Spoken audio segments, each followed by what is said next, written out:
The number one thing I can tell you pro wrestling upstarts, whether you've had a couple of appearances here and there, maybe you're working up to your first match, whatever it is. I mean, heck, even if this is later on in your career and you still haven't learnt this lesson, best advice I can give you is one, be yourself, two, be memorable. Both go hand in hand, and here's why. I'll use me as an example. Now, when I had my first match, it wasn't as the vicious, nasty Ryan Melrose that people know me as now from being in the ring. I didn't wrestle using my real name back then.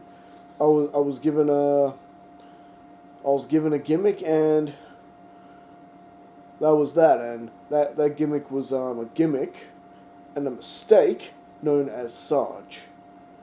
And I was wearing camo war paint on the face, camo war pants, and I was out there in this first match for a solid 20 minutes in a tag team match. Me and Reaper versus Storm and Mystery. Now, in case you're wondering, that Storm is Tony Storm in AEW now. Wow, well, you think that would have been very memorable, having your first match with her and being out there 20 minutes in front of a crowd, but no. It's not the amount of time you get in the ring, and it's certainly not the championship belts, in my opinion, that defines the success of a professional wrestler. The championship belt is no more than a prop, really. Mind you, feels good to have one. Definitely feels good to have one. Championship win, championship belt. I've only had one championship belt in my career. It definitely felt good. And when I got it, I felt I truly earned it. But that's a story for another time. No, what really measures success as a pro wrestler, in my opinion, is whether or not you're memorable with the crowd. Whether 10 years from now you still have fans, 10 years after you've had your last match, people still recognize and remember you, come up to you, hey, I saw you at that wrestling show, you're such and such, right? Yes, I am such and such. You know, whether or not you leave that lasting crowd impression on crowd. Because I'm telling you, you can have all the fancy moves that you want, all the fancy moves, all the ring time, all the championship reigns that you want, but if you're not memorable, if there's something about you other than those things that isn't memorable, then sooner or later you're going to be forgotten. I'm sorry, such and such who? Such and such who? Oh, I remember them, but that's only because you brought them up. Which is pretty much what it was like for me with the Sarge gimmick. Even when I talk about it now, no one remembers it unless I bring it up. The only evidence of that match even happening at all is the photos of it I got here at home. That's on my computer right now. And on the cloud, stored away nice and safely. But yes, so, you know, I could have addressed in the flashiest thing, whatever. It was not enough to make me memorable. And it didn't really occur to me until my third match, which was in another promotion. Now, my second match, which was an official match, it was never released for whatever reason. But as far as the promoter was concerned, it was an official match, so I do count that as my official second match. It was a rematch with one-on-one, bit of a rematch with Mystery. Yeah, it's like I followed him into another fed just so I could kick his ass again. Anyway, so we have this match, and yeah, they again had me in some ridiculous costume, wearing a mask, and again, wasn't feeling it. It wasn't memorable. And I guarantee you, and there is no evidence of this match anywhere at all. The only time people even remember that match is if I bring it up, and that's if I bring it up to with the wrestlers who were in that promotion with me at the time. So again, not memorable, gone, poof, next. You're starting to see my point. I had the moves, had the skills, but there's just something missing. Something was missing that was stopping fans, and heck, even some of the wrestlers, from remembering me. And it wasn't until my second match with that promotion, my second and last match with that promotion, and that was an over-the-top battle royal up at Club Chermside. And, well, what happened? And again, they had me in yet another mask and another ridiculous name. El Cognito, they were going to call me. El Cognito? I know what the word means. It means in hiding. And, it's like, what, really? Seriously? The mask, I felt stupid in that thing. And, you know what? I decided, well, okay, I'm in this battle royal. I'm going to make the most of it. So while I was beating people down the battle royale, I started letting my personality and my frustrations out in that ring. For the sake of the show, of course. But that is when it all clicked for me. Suddenly, even though I was wearing a mask and under a ridiculous name, I was suddenly being myself. I was beating the guys down. I was letting loose my frustrations of what was happening to me. I'll whoop your ass even in this ridiculous costume. I was saying things like that. I was letting my personality out. And, well, even though I wasn't in the Battle Royal too long, some guy, I think his name was Jack Hazard or something. So, yeah, big dude, decided to military press me out of the ring. And you know how most people get military pressed in professional wrestling? There's usually a couple of guys out there to catch and break their fall. Well, not for me. Not for me. I took the full hard landing on the hard stage floor below. So with him lifting me up above ring height, I'm not sure how high that is. At least a 10-foot drop? Ouch! I'm actually surprised I didn't break nothing. Oh well, thanks to my training. I was relaxed the entire time. I will say that. So that's probably what saved me there. But didn't stop for me there. I still got a lot of respect in the wrestling world that night.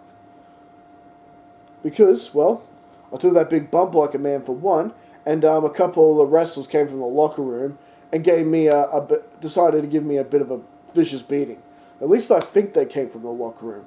I don't remember anyone else being eliminated from the Battle Royal before me. I'm pretty sure they came from the locker room. And they grabbed my shirt, covered it over my face, so I didn't see where these attacks were coming from. So I'm getting punched, kicked, and kneed, I think. Got the crap beat out of me. And taking chops. And believe it or not, me taking that beating actually earned me a lot of respect from them. Mainly because I didn't try to cover up. Most people, like especially when they take their chops, they bring their arms together like this, do this stuff to try like cover the shot, or give them extra protection from the shot. No, I took it full force like a man, and believe it or not, doing stuff like that can earn you a lot of respect from the guys backstage. But I left feeling better about myself. Even though it wasn't much time in the ring, it's what I did with that time that counted.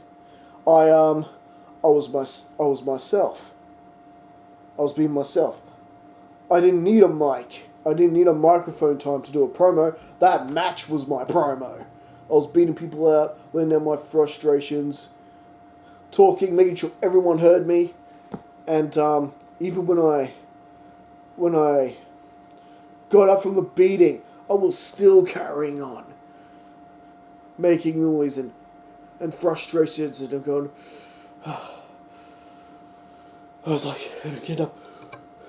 And I was going, with it as well. Wow, those guys, we're gonna get those guys! I was putting my personality into it. I was making that little bit of time count. And people still remember that. I still get messages about it. Alright, so couple years later, I returned to the promotion where I started from. Decided I wanted to spend a few years in there. Hopefully get a championship while I'm at it, but wasn't top of the priority. I just wanted to get out there, have some more matches, and just have a good time. Like I did with that PWAC. I was having fun with it. And my first match back, now, it was the Bag of Chance event. When I was called to the ring, I had no idea who my opponent was going to be. Had no idea. We were drawn randomly from a bit of paper. And it turned out it was the Aussie icon Jackaroo. Come on, every Australian pro wrestler knows Jackaroo. So, here I am, in a match for living, breathing Australian legend. So, alright, so I knew pretty quick this match wasn't going to be for long. Not overly long, maybe 5 minutes if I was lucky. So, again, I had to make the time count. So, before the match started, I started mouthing off going, I do respect you, Aussie icon, but I will beat you tonight! And for some reason it gives me a bit of a handshake, but that stayed with the fans, that one statement. And as the match progressed and I was rolling out the ring, getting booed, people go, get back in there.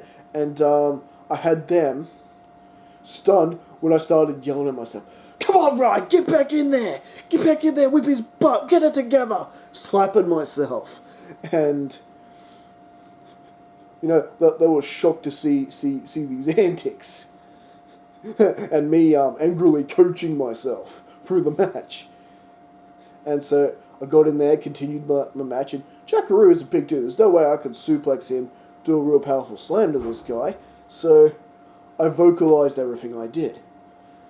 And when I could bring him down, I pretty much kept bringing him down with a DDT. I was able to get him down with a DDT. So elbows, I'm using every dirty trick, low blowing when the referee's not looking, and I was using the ring as my weapon, choking him out on the ropes, and it was giving me much heat and hate, and I was vocalizing the whole time. What the? Sorry, ref. What is that against the rules? I'm choking him out. Ref. Is that against the rules? I'm arguing with the ref as he's counting at me. Can I not do that? So be clear. I can't do this. Boo! How about this? Just do it another way, choking him out. Then I'm kicking the rope. But that moment is what, even though in that match I was finally calling myself by my real name, but what defined Ryan Melrose was that match, that moment, when I started keeping it all loose and having fun. And mouthing off like that. I didn't need a microphone before stage of show going, I am this, I am that, I am the best, I'm going to be champion and blah, blah, blah, blah, blah, blah, blah, I'm going to stop my opponent tonight. No, I said that stuff as I was stomping my opponent. I didn't need the microphone. And it was all organic. So, and that's just me being myself, but I was also being memorable. And I kept doing that throughout my career, through my championship reign, when it ended, all the way through to my last match. Even my last match, I'll be honest, my last match was a squash with RIP. Now, even though I'll be honest, that sort of felt beneath me doing a squash. Come on, been at this 3 minutes, but I remembered telling myself for the match, it doesn't matter. Just remember, do what you did that first night. Make it count. If it's going to be a squash where you get beaten easily, humiliating defeat, set yourself up to make it more humiliating and funny. So I was all, I'll beat you tonight, R.I.P. Test of strength. But this guy's way bigger than me, easily beat me in a test of strength. And I'm kicking at him and hilariously punching at him. And it's doing nothing to him. And he just goes, R.I.P. just goes, you're a dickhead! And flattens me with a clothesline, if I remember rightly. And then beats me with his big move. And that was memorable. The crowd loved it. It was funny. You know, even though they hated me, some of the things I said, you know, but ultimately they thought I was a funny guy out there. So yeah, if you take nothing else from this video, is no matter the time out there, have fun with it, be yourself, and no matter what, above all, be memorable, because 9 to 10 years from now, people are still going to come up to you and recognize you. You're going to go to your local shopping centre, and people who saw you wrestle, or if your videos got on the internet somehow or whatever, people are going to come up to you and still recognize you. They're going to ask you, when are you coming back? And things like that, and there's honestly no better feeling than that. There's no better feeling than that. The feeling that when you were in that ring and you were wrestling, that you did an amazing job. Whether you had 50 heavyweight championships, 50 championship belts, different titles, or even none at all.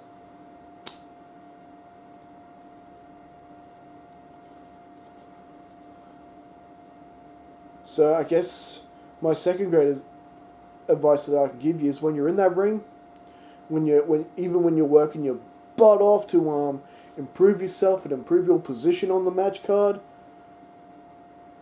don't get too wrapped up in it. Remember the fun.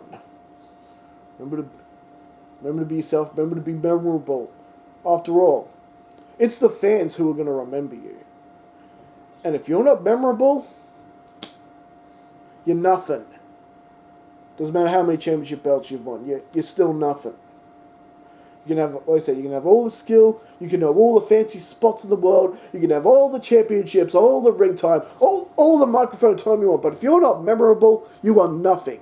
You are dead. You're going to fade away when your career ends. You need to be memorable. And best way to be memorable is have fun with it and be yourself. You know, and that goes not just with wrestling, but that's life. Alright, I am done. So I hope you guys enjoyed the video. Hope you had a bit of a laugh while I was reenacting some of my antics. And yeah, I'll be back again for another one of these videos. After all, this is my way of giving back to the pro wrestling community at the moment, because right now I can't get back in the ring, and I'm not exactly in the position to open up my own academy at the moment, so these videos are the best I can do at the moment. So, cheers.